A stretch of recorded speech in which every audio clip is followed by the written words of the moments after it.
சில பேருக்கு ஃபேமிலியில் பிளட் ப்ரெஷரே இல்லை, ஹெரிடிட்டி இல்லை, ஆனால் அவங்களுக்கு வருதுன்னா ஸ்ட்ரெஸ் ஒரு காரணமாக இருக்கும். இப்போல்லாம் வேலைக்கு 14 மணி நேரம் வேலை பார்க்குறாங்க. அந்த டிராஃபிக் டென்ஷன், ஃபேமிலி டென்ஷன், எல்லாம் நிறைய டென்ஷன் இருக்குது. ஸ்கூல் வந்து பயங்கர எக்ஸ்பென்சிவ், இல்லை இஎம்ஐ நிறையா இருக்குது, இந்த மாதிரி பலவித டென்ஷன் இருக்குது. ஸோ அதனால டென்ஷன்னால் ஹை பிபி வரலாம். அதுக்கு டீஸ்ட்ரெஸ் பண்ணணும். இப்போ டயட்டை பொறுத்து வரலாம். ஹை பிளட் ப்ரெஷர் இருந்தால் சோடியம் ஹையாக இருக்கிற உணவை குறைக்கணும். இப்போ சோடியம் எந்தெந்த உணவில் ஹையாக இருக்குது? உப்பில் ஹையாக இருக்குது. அதை தவிர எல்லா உணவுலேயுமே கொஞ்சம் கொஞ்சம் சோடியம் இருக்குது. பால்லையும் இருக்குது, கீரையிலையும் இருக்குது, பல விஷயத்தில் இருக்குது. ஸோ எந்த அளவு நம்ம உப்பை குறைக்க முடியுமோ அந்த அளவு நல்லது. நீ ஃபெயிலியர் 100 பேர் எடுத்திங்கன்னா 98 இல்லை 97 பேர் அன்கண்ட்ரோல் டயபெட்டிஸ்னால. ஆனால் 3 பேர் வருது இந்த மாதிரி அன்கண்ட்ரோல் ஹை பிளட் ப்ரெஷர்னால.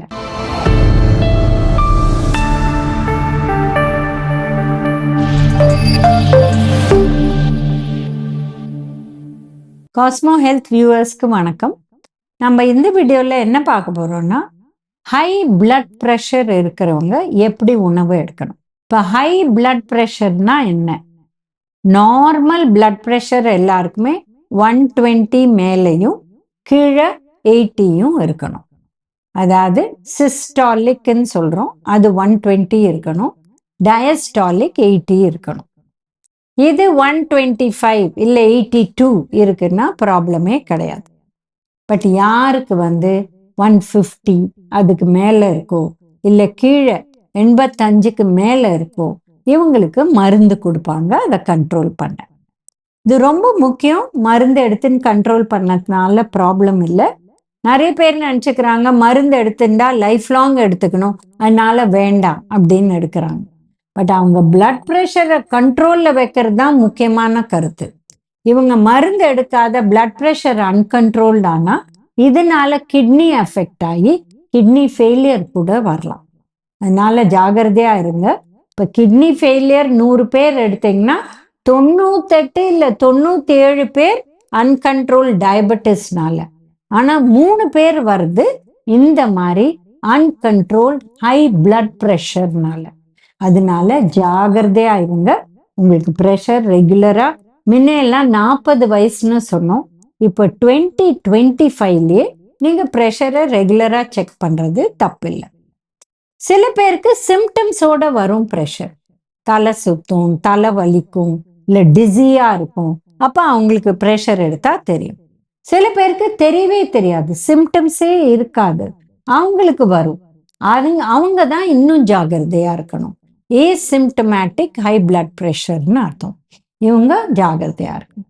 சில பேருக்கு ஹெரிடிட்டினால வரும். 3 ஜென்ரேஷன்னா எல்லாருக்குமே பிளட் ப்ரெஷர் இருக்கு. அதனால நீங்கள் அதை ரெகுலராகவே செக் பண்ணி வந்ததுன்னா மருந்து எடுத்து கண்ட்ரோலுக்கு வச்சுக்கணும். சில பேருக்கு ஃபேமிலியில் பிளட் ப்ரெஷரே இல்லை, ஹெரிடிட்டி இல்லை, ஆனால் அவங்களுக்கு வருதுன்னா ஸ்ட்ரெஸ் ஒரு காரணமாக இருக்கும். இப்போல்லாம் வேலைக்கு 14 மணி நேரம் வேலை பார்க்குறாங்க. அந்த டிராஃபிக் டென்ஷன், ஃபேமிலி டென்ஷன், எல்லாம் நிறைய டென்ஷன் இருக்குது. ஸ்கூல் வந்து பயங்கர எக்ஸ்பென்சிவ், இல்லை இஎம்ஐ நிறையா இருக்குது, இந்த மாதிரி பலவித டென்ஷன் இருக்குது. ஸோ அதனால டென்ஷன்னால ஹை பிபி வரலாம். அதுக்கு டீஸ்ட்ரெஸ் பண்ணணும். டீஸ்ட்ரெஸ்னா yoga, meditation, chanting, single syllable chanting, transcendental meditation, எது பண்ண முடியுமோ பண்ணலாம். இது ரொம்ப முக்கியம். இது பண்ணா ஸ்ட்ரெஸ் குறையும். ஸ்ட்ரெஸ் குறைஞ்சா இவங்களுக்கு பிபி குறையும். சில பேருக்கு மருந்து எடுத்தா கூட ஹையா இருக்கும். அப்போ அவங்க ஸ்ட்ரெஸ் வந்து ரெடியூஸ் பண்ணணும், இல்லை கண்ட்ரோல் பண்ணணும். அதை தவிர சில பேருக்கு ஓவர் வெயிட்னால பிளட் ப்ரெஷர் வருது. இப்போ பார்த்தீங்கன்னா 18 வயசுலேயே சில பேர் 100 கிலோ 120 கிலோ இருக்காங்க. ஹை பிளட் ப்ரெஷர் அவ்வளோ சின்ன வயசுலேயே வந்துடுது. இவங்களுக்கு மருந்து வேற எடுத்துக்க வேண்டிய ஒரு நிலைமை அந்த வயசுலேயே வந்துடுது. ஸோ இதெல்லாம் நம்ம இது பண்ணணும்னா ஏர்லியாக வெயிட்டை வந்து அந்த அளவு ஜாஸ்தி ஆகாத நம்ம கண்ட்ரோல் பண்ணிக்கணும். இல்லை அதை கடகடான்னு நம்ம ஹெல்ப் எடுத்து டயட்டிஷியன் டாக்டர் ஹெல்ப் எடுத்து இதை குறைக்கணும். ஸோ பிளட் ப்ரெஷர் வந்தாச்சு, மருந்து எடுத்துக்கிறோம். இப்போ உணவு என்ன பண்ணணும்? உணவை தவிர 2 விஷயம் ரொம்ப ரொம்ப முக்கியம். ஒன்று நல்லா தூங்கணும். Between 10 PM and 6 AM 6-7 hours at least. இன்னொன்று எக்ஸசைஸ் பண்ணணும். Minimum 45 minute walk. மற்றவங்க என்னென்ன எக்ஸ்ட்ரா எக்ஸசைஸ் பண்ண முடியுமோ, ஸ்ட்ரென்த் ட்ரைனிங் இல்லை கேம்ஸு, ஸ்விம்மிங், சைக்கிளிங், எது பண்ண முடியுமோ பண்ணலாம். ஸோ இதுவும் முக்கியம். அப்புறம் டயட் பார்க்கலாம். இப்போ டயட்டை பொறுத்து வரலாம். ஹை பிளட் ப்ரெஷர் இருந்தால் சோடியம் ஹையாக இருக்கிற உணவை குறைக்கணும். இப்போ சோடியம் எந்தெந்த உணவில் ஹையாக இருக்கு? உப்புல ஹையாக இருக்கு. அதை தவிர எல்லா உணவுலையுமே கொஞ்சம் கொஞ்சம் சோடியம் இருக்கு. பால்லையும் இருக்கு, கீரையிலையும் இருக்கு, பல விஷயத்துல இருக்கு. ஸோ எந்த அளவு நம்ம உப்பை குறைக்க முடியுமோ அந்த அளவு நல்லது. இப்போ பார்த்தீங்கன்னா இந்திய நாட்டில் ICMR 5 கிராம் சோடியம் தான் ஒரு நாளைக்கு சொல்றது. நம்ம எடுக்கிறது 3 மடங்கு, 15 கிராமுக்கு மேல எடுக்கிறோம். அதனால நம்ம ஊர்ல ஹை பிளட் ப்ரெஷர் இருக்கிறது சர்ப்ரைஸே இல்லை. ஏன்னா எக்கச்சக்கமா சோடியம் எடுக்கிறோம். சோடியம் ஒன்று உப்புலேருந்து வருது, உணவுலேருந்து வருது. இன்னொன்று டேஸ்ட் என்ஹான்சர்ஸ்ல வருது. 3வது ப்ரிசர்வேட்டிவ்ஸ் வருது, பிக்கிள், இந்த மாதிரி ஊறுகாய், இந்த மாதிரி விஷயங்கள்ல வருது. இப்போ நீங்க பேக்கெட்ல ஒரு சூப் வாங்கி அதை பண்ணி குடிச்சிங்கன்னா இதுல 3 மடங்கு சோடியம் இருக்கு. வீட்டில் காய வேக வச்சு நம்ம உப்பு போட்டு இதை குடிச்சோம்னா 1 மடங்கு தான் இருக்கு சோடியம். இதுல 5 மில்லிகிராம் இருக்கு, அதுல 15 மில்லிகிராம் இருக்கு. ஸோ இந்த மாதிரி வெளியிலேருந்து உணவு சாப்பிட சாப்பிட நம்மளுக்கு சோடியம் சத்து ஜாஸ்தி ஆயிடுறது. சாசஸ்ல ஜாஸ்தி இருக்கு. இந்த மாதிரி மிக்ஸ் பண்ணி சில ஸ்பைசஸ் எல்லாம் விற்கிறாங்க. சூப்ல போட்டுக்க, இல்ல வேற ஏதாவதோட புட்டுக்க, இந்த மாதிரி ஸ்பைசஸ்லாம் ஹை சோடியம். அதனால ஜாகிரதையா இருக்கணும்.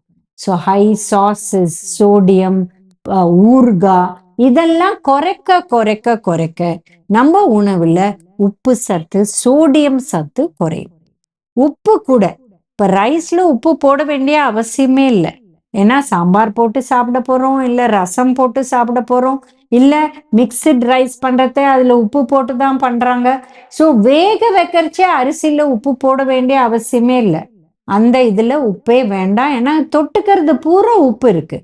அதே மாதிரி சாலட்ல உப்பு போடவே வேண்டாம். கொஞ்சம் எலுமிச்சம்பழம், கொஞ்சம் இந்த கொத்தமல்லி, இதை போட்டுட்டோம்னா டேஸ்டியா இருக்கும். மற்ற உணவுல இருக்கிற உப்பே போரும். ஸோ இந்த மாதிரி எங்கெங்க உப்பை குறைக்க முடியுமோ நம்ம குறைச்சிக்கணும். அண்ட் டெய்லி உணவுல கூட உப்பை கொஞ்சம் சிறிய அளவு குறைச்சிட்டு டேபிள்ல உப்பு வைக்கவே கூடாது. திருப்பி திருப்பி போட்டு போட்டு சாப்பிட்றது தேவையே கிடையாது. இந்த அப்பளம், வத்தல், கருவாடு, இதெல்லாம் கூட குறைக்கணும். ஏன்னா இதெல்லாம் ஹை சால்ட். ஊறுகாய், இப்போ ஊறுகான்னு எடுத்தீங்கன்னா மாங்காய் ரொம்ப நல்லது உடம்புக்கு. மாங்காய் ஊறுகாய் அப்படின்னு பண்றது வருஷத்துக்கு நிக்கணும்னு நிறைய உப்பு, நிறைய காரம், நிறைய எண்ணெய், அந்த மாதிரி பண்ணாத. மாங்காய் சீசன்ல கொஞ்சமா உப்பு போட்டு ஃப்ரெஷ் பிக்கிள் சாப்பிட்டுட்டு, அடுத்தது நார்த்தங்காய் சீசன் வந்தா நார்த்தங்காய் ஊறுகாய் கொஞ்சமா லைட்டா உப்பு போட்டு ஃப்ரெஷ்ஷா சாப்பிட்டுட்டு, அடுத்தது நம்ம வெஜிடபிள்ல கூட ஊறுகாய் பண்ணலாம், கேரட்ல, அப்புறம் மிளகால, இந்த மாதிரி. பட் எல்லாமே ஃப்ரெஷ்ஷா சாப்பிடணும். 2 to 3 days, ஒரு வாரத்துல அது முடிஞ்சிடும். உப்பை கம்மியா போட்டு எண்ணெயே இல்லாத நம்ம பண்ணி சாப்பிடலாம். அந்த மாதிரி ஊறுகாய் ரொம்ப நல்லது. இப்போ நீங்க மாங்காய், இஞ்சி, இல்ல சம்மர்ல, இப்ப சம்மர் இல்ல, இந்த தை மாசத்துல பொங்கல்ல ஃப்ரெஷ் ஜிஞ்சர், இது ஜிஞ்சரும் கிடைக்கும், ஃப்ரெஷ் டர்மரிக், அதான் மஞ்சள் கிடைக்கும். இது கூட நம்ம ஃப்ரெஷ்ஷா நறுக்கிட்டு உப்பு போட்டு லைம் போட்டு ஒரு பச்சை மிளகாய் போட்டோம்னா, உப்பு கம்மியா போட்டு இதை 2 வெளியில வச்சுட்டு அப்புறம் ஃப்ரிட்ஜில் வச்சு ஒரு வாரம் யூஸ் பண்ணிட்டு முடிச்சிடுங்க. அப்புறம் திருப்பி போட்டுக்கலாம். இந்த மாதிரி நம்ம யூஸ் பண்ணா இது இந்த மாதிரி ஊறுகாய் சாப்பிடலாம். ஏன்னா மஞ்சளும் நல்லது, மிளகாவும் நல்லது, மாங்காவும் நல்லது, எலுமிச்சம்பழமும் நல்லது. அதுல ப்ராப்ளம் எப்போ வருது? வருஷந்தோறும் நிக்கணும்னு எண்ணெயும் உப்பையும் ஜாஸ்தி பண்ணிடுறோம்.